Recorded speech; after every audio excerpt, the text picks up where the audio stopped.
Matt, do you have a decorating elf available that you can show us a little quick demo on? Because talked about it, but some folks say, yeah, I don't understand how that thing works. Do you have one available? Absolutely, Captain Eddie. All right. Absolutely. All right, Bad Penny, show me. Okay, let's switch to overhead view and pull my camera back a little bit to show. This is a piece of what I think is spelted maple, something in my shop. It's just been trued up. So the way that I will do this is I will put it against the piece of wood like this and drag it to create a texture. So this is it on the spindle.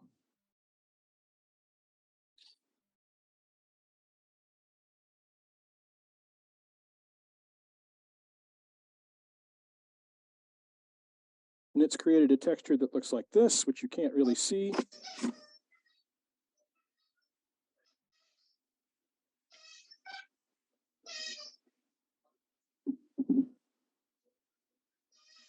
What speed were you turning at?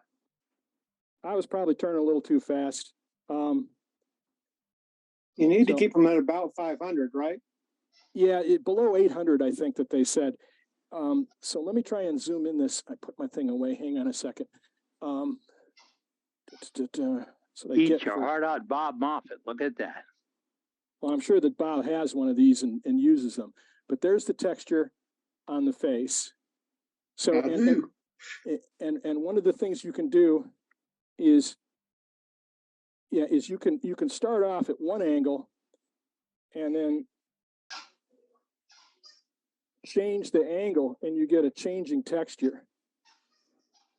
So that was about 500, which is about right.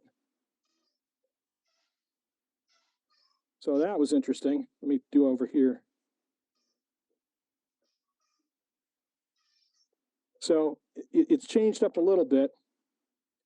And let me go on the face. So the angle that you have the tool at makes a lot of difference. Thing here, let me go to this camera and zoom in.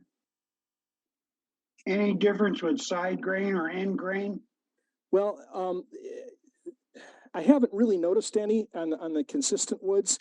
I mean, if you've got a funky piece of wood, so if I'm at an angle like this,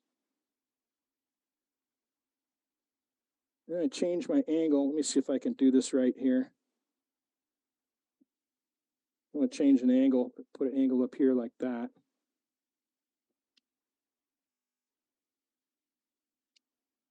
So one of the things that this tool comes with is it comes with a brush that has the, let me see if I can find it here real quick. There it is, or maybe not. All right, it's not where I thought it was. I'll have to find it. It's a hairbrush that has the bristles all cut off. Okay, and what you do is you then take that over the texture. So this is the tech. Can you guys see that? Not very well.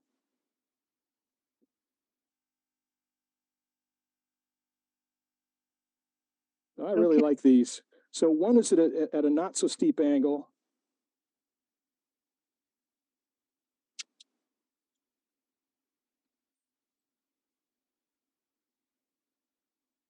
And one is a little steeper angle. So I've got two different textures here generated by the same tool on the same piece of wood with a little bit different angle. Okay? Questions? Am I still live? No, that's great. Oh, yeah. I appreciate you showing that, Matt.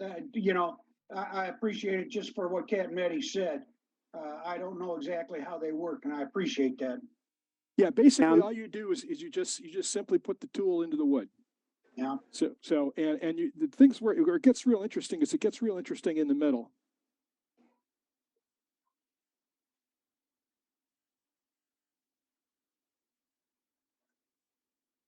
Now, Matt, that's the actual elf tool you purchased, right? That's correct. Ooh. And does that have a 1/8 inch shank on their bits? Yes. So you can basically replace that with any carving bit with different Yeah. radiuses and get different textures. Yeah, I and- made, and- I made mine. I just I found a inside diameter bearing that was 1/4 or 1/8. Yeah. Yeah, and they're carbide tools. And this came with that brush with the bristles cut off, and it came with 3 of these burrs. It came with this sphere one, which I like a lot, so I leave it in there.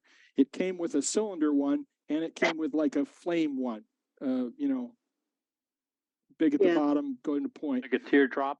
Yeah, yes.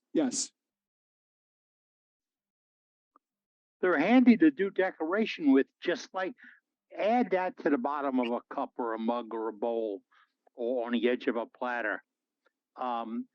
Whatever design you put on, you throw magic right on top of it, right there. And if you got something that we kind of went kind of weird with grain or cracks or whatever, that's a concealment detail. Yep, and you could do things like you get out, a point tool or a skew or something, and you can define your textures. You can change, you can say, okay, I want to put a little groove in there between them here, and then one here, and then one out here, and it changes things. So there's a lot you can do. What's that? Yeah. Great way to dress up tops. Yeah, it's I use them for making tops a lot. Yes. Yep, tops and box top lids, the tops of things like vases. Medallions. Yeah. Making medallions. Yeah, exactly. There's 101 all. uses. Yes. So, ET that's- space ALL. Hey, Matt, Yes, sir. paint one and then do it and see what you get. No, I've done that. Paint first. I've done that, Joaquin. Yeah, just show the people. I'll have to dig it up. But one of my favorite things to do is to paint gesso on it. Well, I don't mean paint, but your marker there. Mark that blank spot and use that elf on top of it. Oh, on top of the paint. Yeah, All right, with the marker. yeah, Yeah, so Alright. take that out, the outside white rim there. There you go. yeah. Yep. Put it in there I real know. dark as you I can. know what you're getting at, Joaquin. I do that too. In some cases, it works out better. I don't know that it will in this one. Yeah, this black isn't working real well, so I may have to. I don't know what I did with the pink. Maybe it's on the ground in the shavings somewhere. But, Works real good with Sorby. Yeah, yeah, the two are not dissimilar. They're pretty close. uh-huh. All right, I put that away already. Let me go dig it up. And Yeah, they operate the same, same speed and holding it the same way like a scraper. And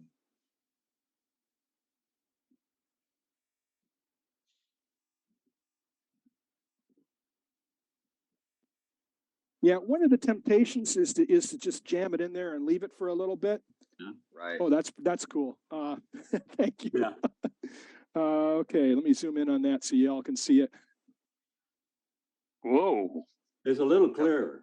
I like doing it that way. Yeah, I do too. Because you got shavings and everything there that you're trying to paint over, a roughness. Yeah. And it seems to leave a clearer design. Very cool. Yeah.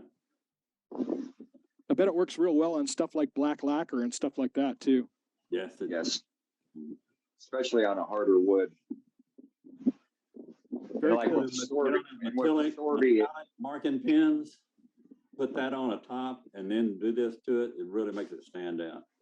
and then with the Sorby spiraling tool, or the spiraling cutter, it'll make a nice clean cut to the actual raw wood. Yeah. And everything else is colored on the outside. Makes a sharp contrast. Good job, Matt. Thank you. Yeah. And I'm sorry it took more than 5 minutes. No. Hey, Sorry. Matt, the whole evening was enjoyable, very enjoyable, I'm glad you Yeah, liked thank it. Thank you. My pleasure. very enjoyable. It's what people get to take home with them, take away with them. Right. That's right. See, when we get a chance to get a demo, we take a demo. We do.